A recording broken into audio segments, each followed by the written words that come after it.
At Disability Rights Arkansas, we are focused on guidance for people with disabilities on how to navigate your rights, things that help with your everyday life, and how to navigate the complex systems of how to get the support you need. In this podcast, including you, we bring that information directly to you, the listener, on things like accessibility questions, career and care, and even the nuances of love life with a disability. I'm your host, Lainey Jennings Hall. In this episode, we're getting personal. We're talking about the subject that makes your palms all sweaty and weak in the knees. Yep, we're talking dating. Today, I'm joined by Wensday Kraemer, Self-Advocates Network Development Project Coordinator for the Arkansas Alliance for Disability Advocacy at Disability Rights Arkansas. Thank you for joining me today, Wensday. Thank you for having me. Can you tell our listeners just a little bit about your background? My name is Wensday Kraemer, and I was not born on a Wednesday like most people think. My name actually comes from the Adams family. I always like to start with that. I am the Self-Advocates Network Development SAN Project Coordinator at Arkansas Alliance for Disability Advocacy. So that really means that I provide advocacy training and leadership development to people with disabilities across Arkansas. Advocacy and talking about issues that affect people with disabilities is really important to me because I myself am actually a self-advocate. I was born with a disability. I have spina bifida, so I've used a wheelchair all my life. And I know today we're talking about dating, relationships, different things like that. And so I find this topic so important. I am, haven't been out of college very long. So dating is a part of my life right now. And so I love talking about it and how my experiences may differ from friends I have that don't have disabilities. Yes, we're getting personal today. We're talking about dating. We're talking about sex life. We do want to put a small disclaimer on this podcast. We are talking dating. We are talking sex. These can be uncomfortable topics for some, but these are important topics, especially when we're talking about dating, well, for anyone, but from the perspective of an individual with a disability. And we really thought this was a conversation that needed to be had. Yeah, so this topic is so important for us to talk about. People with disabilities are, like people without disabilities. Many of us date, want relationships. I have friends who are disabled who are now married and are looking at starting a family. This topic is also important because research shows that individuals with disabilities are more than twice as likely to be victims of violent crimes as those without a disability. So it's important we talk about, knowing your rights and being safe and, not really not wanting to talk about it. I know sometimes dating can be awkward to talk about. Sexuality, relationships, all of that can be kind of an awkward conversation for everyone, but it's so important we have that conversation so that way we all are better educated and everyone is safe and feels comfortable, being in the dating scene. And if that is what they want to do and has the tools and resources they need to do that and hear from experiences from people with disabilities about what it's like been dating so they can hear the good and the bad and all that. No, I think you bring up a really great point, Wensday. Those conversations are awkward. Thinking back to, the talk with your parents or your guardian or the sexual education that's offered in a school setting. I'm thinking back to, I was from a very rural school setting. And for us, the quote unquote sexual education that we received was the boys in one room, the girls in another, and the girls learned, frankly, about their period. And that's not sexual education. Yes, yeah.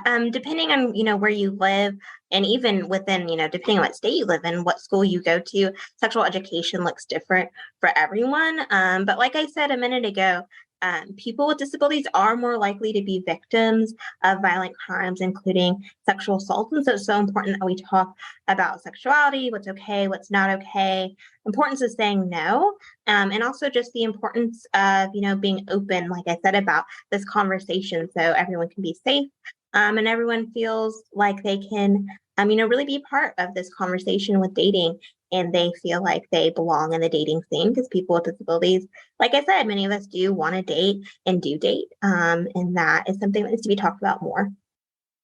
Yeah, absolutely. And the dating world is so different now. I mean, are you dating online? Are you dating in person? And I think, as you said, you really have to know your boundaries. You really have to know what you're comfortable with, that self-awareness and that self-determination. Wednesday, do you want to talk a little bit about that? Yes, I love how you use the word boundaries. I think it's so important to know what those boundaries are and to be self-aware.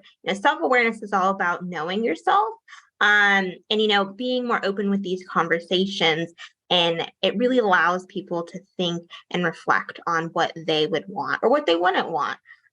So, as an adult, I have figured out what I like, what my preferences are, what I don't like, what I'll accept, what I won't accept in a conversation or more with an individual I'm interested in. And I can assert those boundaries. And you mentioned like the different ways you can date now with where we're in 2023 as we're recording this. I currently am on dating apps, which is an interesting experience. And on there, I am very quick to, exit the conversation, delete the conversation, and be like, this isn't what I want anymore. So I'm going to not speak to you anymore, and we'll just try with the next one. And I think with the, different ways of dating, I know something else we were going to talk about today too is disclosure.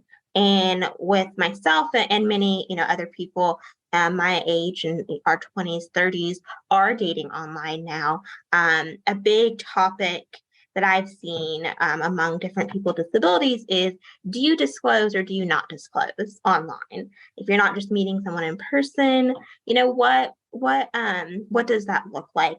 And so for me personally, I do disclose. Now, what that means for me is I don't put it in my bio. I don't write out I'm disabled. But like I mentioned at the very beginning, I am in a wheelchair, and I have pictures where you can clearly see my wheelchair.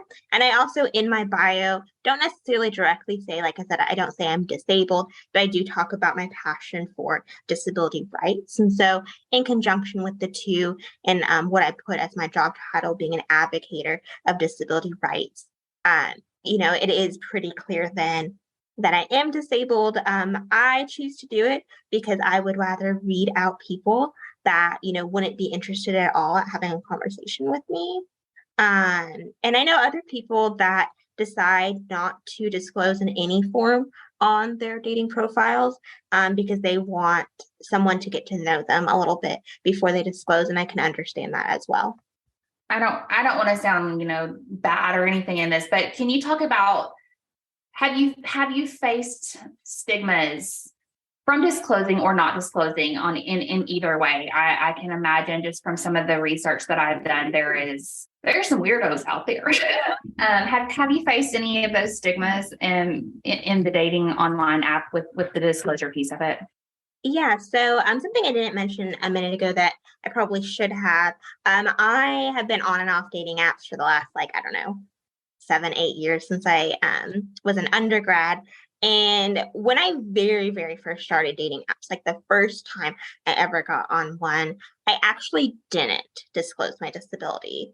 Honestly, like, again, it was so long ago that I don't remember exactly what my reasoning was. I think I had another friend at the time that wasn't, and in my mind, and I don't think like my disability should really be a factor if someone's interested in me or not.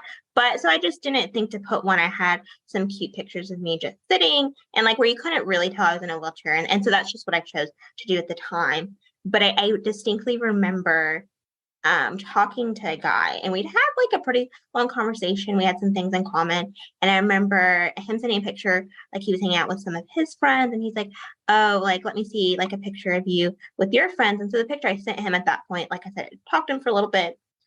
You could clearly see I was in a wheelchair because it was a full body picture. And immediately, no conversation, he left the conversation and just like exited out and deleted me from like one of his matches. And so from then on, I was like, okay, let me just right out of the gate let you know, so that way I don't have to have that experience.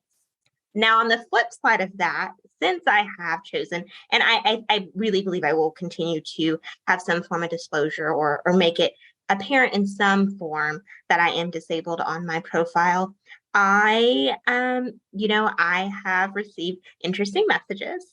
While I'm only on dating apps so much, depending how busy I am in, and I go through seasons where I'm like, I'm done with these and I delete them. And then I, eventually re-download them. So I go to weddings and I'm like, okay, maybe we'll try this again. But I have gotten on more than one occasion a message that, at the beginning may be really nice, like, hey, how's your day going? What are you doing? Some pleasantries like that. But eventually, or right at the very beginning, I get a message along the line of, can you have sex? I've literally gotten like that direct question of, can you have sex? Or a direct question about my disability. And I'm always at this point, it hasn't happened real recently, but previously when it's happened, I just delete the match and I'm like, I'm not dealing with this. I would be interested if someone said that now to see how I'd respond and be like, why are you assuming these things? And I've had, which I know is something we were kind of going to touch on. I had someone who I believe was just curious, but alluded to the fact that like, maybe we can have relations in your wheelchair. And it was much more crude the way he said it, but that is what he said. And his profile didn't give any indication that he was that kind of guy. But he did say that, and that goes into research I've done before and things I've heard of fetishes and devotees. And devotees are, people that are interested in people and have a preference towards people with disabilities. And so that is something also to kind of be aware of and to know. And so again, I think he was maybe more just interested. Maybe he had ever met with someone that has a disability, and so he thought it'd be different and interesting. Again, that person was unmatched immediately as well. But yeah, I have several stories like that.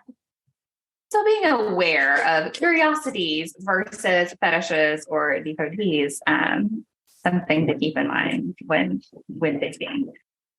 So we talked a little bit about dating via app. Let's talk about dating in person. I mean, there are obviously considerations for dating in person, the old school way. It's not as common these days to just meet up with someone at a bar or at a library or, I don't know, Walmart. Where do people meet these days? I don't even know. But met in a Walmart parking lot. Fantastic. I'm pretty sure my parents met at a grocery store. So that's Walmart. I don't know why. I don't think it was Walmart for them. I think it was like a Harvest Foods or something. but yeah, so I mean, it does still happen. But I do know that there are considerations for dating in person. Do you want to talk a little bit about some of the things to consider when dating in person as well? Yeah. So even when going out with friends, but especially, dating is awkward. At least I think most people with or without a disability can agree with that. Yeah, I don't think that's a for everyone thing, generally speaking.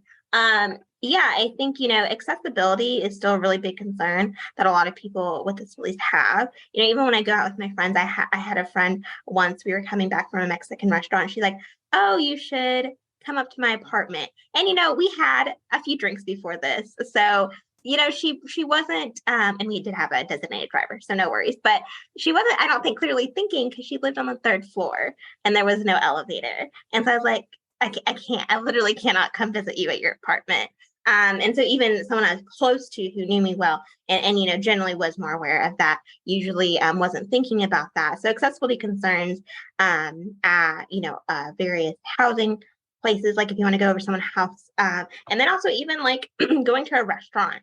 Restaurants, especially if you're, maybe going to not a chain restaurant, but you're going to like a small, cute little Italian place or something, they may not always be the most accessible.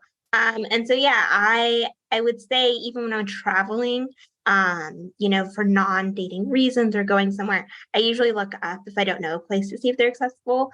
But if I am talking to someone about potentially meeting them in a public place, that is something that I do a lot of research for. And I put it really on myself because it is, like I said, dating is already kind of awkward. And then to have to if someone knows I'm in a wheelchair, then I think they can assume that it has to be accessible. But I don't necessarily in our first 10 conversations want to explain all of the things like I need. And that's just a lot to potentially put on someone who I may only go on one date with and like who doesn't need to know all of my business and everything I would need. If you want to do that and have that conversation right off the bat, then I think that's great. But I just honestly, for me, I just don't think it's worth it unless I'm going to be with someone long term. And I haven't had a long term relationship. I've just gone on a few dates here and there. So when I have gone on a date, I have talked to someone about potentially going on a date. I have done a lot of research, or I really like when a guy's like, where do you want to go? And then I suggest a place that I know, like the bathroom's accessible. I know that the place is accessible. I won't have to ask for a lot of help. Things aren't as tall. It is okay to ask for help. But on a first date, I really just don't want, someone I don't really know well having to help me with personal things. No, and I think that's a great point too. And this kind of goes back to that self-awareness that knowing what you're comfortable asking for, what you're comfortable, just knowing what you want ahead of time. But also using your voice and advocating for yourself. I think that's very important to know that you have the right to do that. While you're dating, like, okay, look, these are the things that I know I need up front. Like, okay, we're going on this date. I need to know where we're going because I need these things. And I think that's a great point. That if you're going to take this, that you can date and then you can still do all these things. And these things are things you got to have. Yes, I think it is a bit of a side comment, but it is, I think, difficult in dating or even with friendships, but especially with dating, people may want to surprise you. And unfortunately, unless like I've disclosed a lot or I'm in like a long-term relationship with someone who's been around me enough and really understands what accessibility means for me, I can't, like, surprises aren't a thing. Like I can't have that. Or I guess I can, but then there's always the risk of showing up and then it not working out. And that would be, for me, real awkward. And, I think a place not being accessible is nothing to be embarrassed about. I think that's solely on them. But in that moment, when you're dressed up and like wanting to someone to think you're cute, I can't imagine what that feeling would feel like. Yeah. So definitely being prepared to speak up for yourself and advocating for what you need and what you have the right to have. Like being able to get into the building. That's very key and very important. So no, I think that's a great point. I do want to kind of circle back real quick to kind of the beginning of our conversation about safety, because I know we talked about it a little bit, but I really want to kind of circle back to it because we've talked about accessibility. We've talked about, that first time dating. And I do think we just kind of tiptoed along the safety piece, but I do want to hit home on that. It really is important. Sexual education is very soft in a lot of schools. And yes, it's an embarrassing conversation to have with any parent, but I just want to drive home while we're wrapping up this conversation that those conversations are necessary. I mean, it's a scary world out there for any female, period. I mean, I'll get on my soapbox here. I mean, you're not going to meet many females that after a day walking home in the dark or whatever, they most likely are carrying their keys. They've got a key tucked between their finger because just stuff happens. But I do know, as you quoted us, Wensday, can you re-quote that stat for us about some of the rates?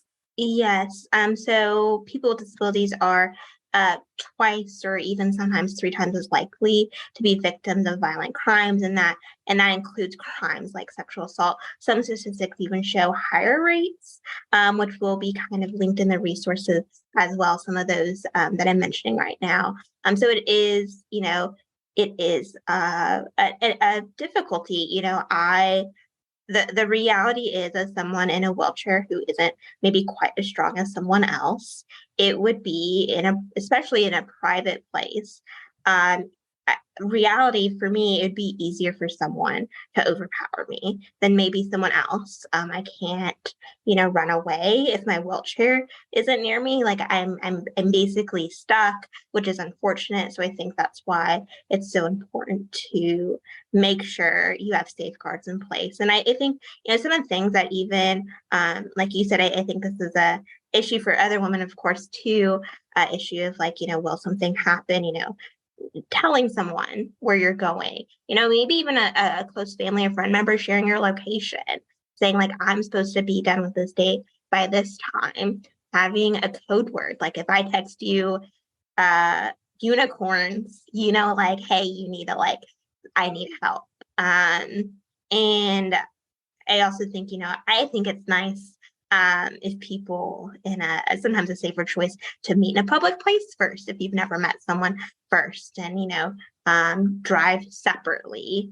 Don't maybe get in the vehicle with someone the first time you've met them. And a lot of these safety tips people may have heard of before. I think it's important to keep reminding people of these because I think they can make a really big difference. And I feel like I have these conversations on several of these podcasts. You have these rights. These are conversations that every single individual, not just female, every individual hears when they're dating. Like these rights are the same for everybody. We all have these rights, and I just want everyone to remember that you have these rights when dating. Everyone has the right to date, no matter what they choose to or not. Yeah. That's complete. It's up to the individual what they want to do. They still have that right to date. And, I kind of along these same lines, you of course have the right to say no, and you should, if you ever feel comfortable. You have the right, you should expect people to treat you with respect. And if they aren't, that's not okay.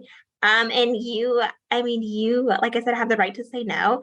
And as an individual with disability, I know, I'm speaking as a female, and I know in general for females, confidence can be challenging, and I think disability can add a layer to that potentially, especially depending on your age. And you have the right to be choosy.